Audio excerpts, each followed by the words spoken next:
So NUCO stands for Northwestern University Chamber Orchestra, and it is predominantly for the freshman and sophomore music majors. But I'm actually not a freshman or a sophomore. I'm a grad student. Northwestern it's a beautiful place to be. The university, I think it's a better opportunity than a conservatory. I think you have classes, real classes, and it's a community, and you have sports. And my friends at conservatories don't have that. Northwestern is amazing. I think it's literally, it's different for every person, but for me, it's definitely the most perfect school that exists for me at this time in this world. Because the academic program is very solid here. And for music schools in the country that's not a conservatory, it's one of the best in the country. And the faculty is so great. The faculty is really what matters. And the thing is that students are also very talented here. So I feel like everywhere I go, like all my professors are very accomplished people, and so are my peers.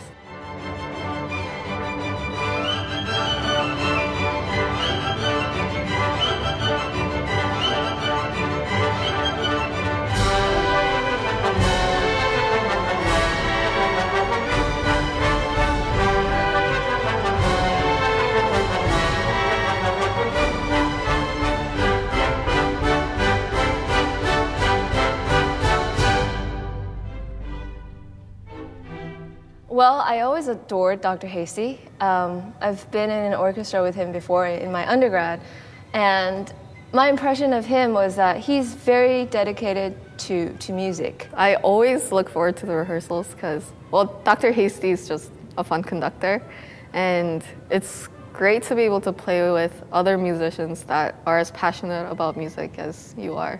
It's very characteristic, a typical concert.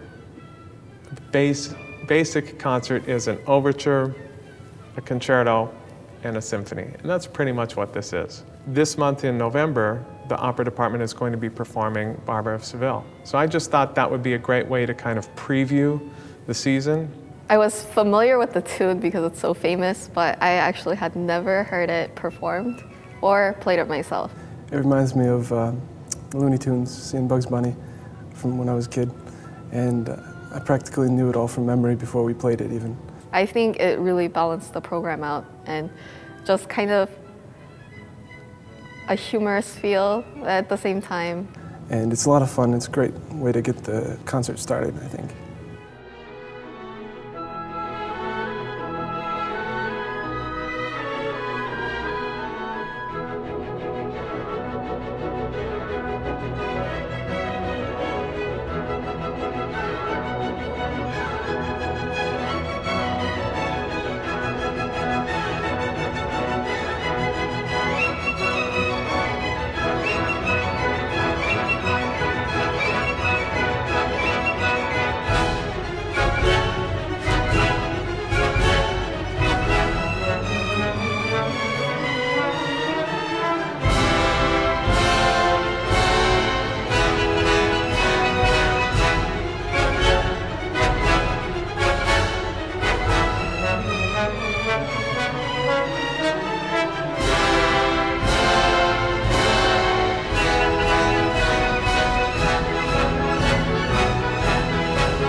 My name is Nolan Pearson. I just finished my master's this past June at Northwestern in piano performance, and now I'm on staff as a collaborative pianist part-time. I played Beethoven's fifth piano concerto, called the Emperor Concerto.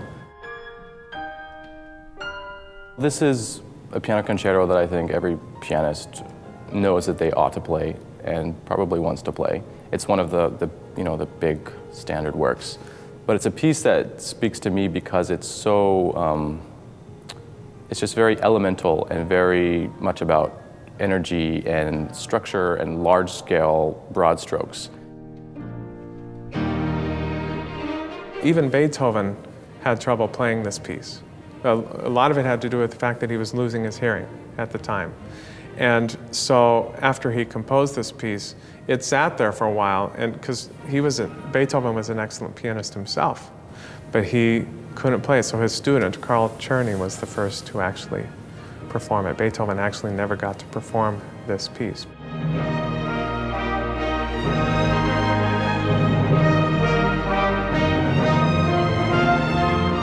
The first movement is huge. It's like 20 minutes long, and it's written in a very athletic kind of way.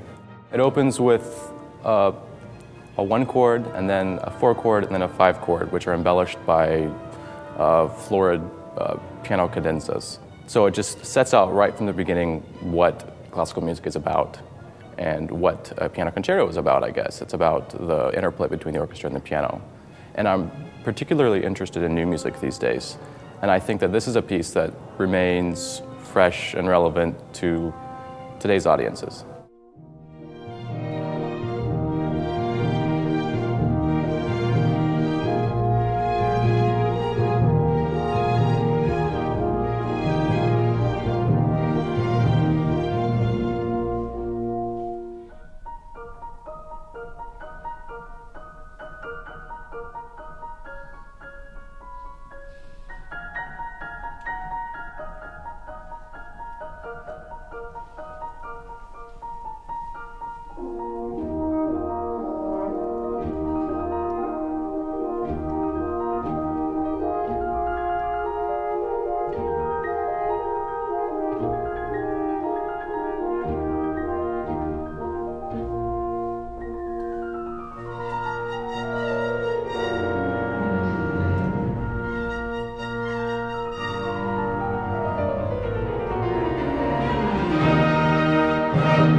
I think out of all the pieces, I like the piano concerto, the Beethoven piano concerto the most, just because It was really cool seeing how the pianist and the orchestra fit together.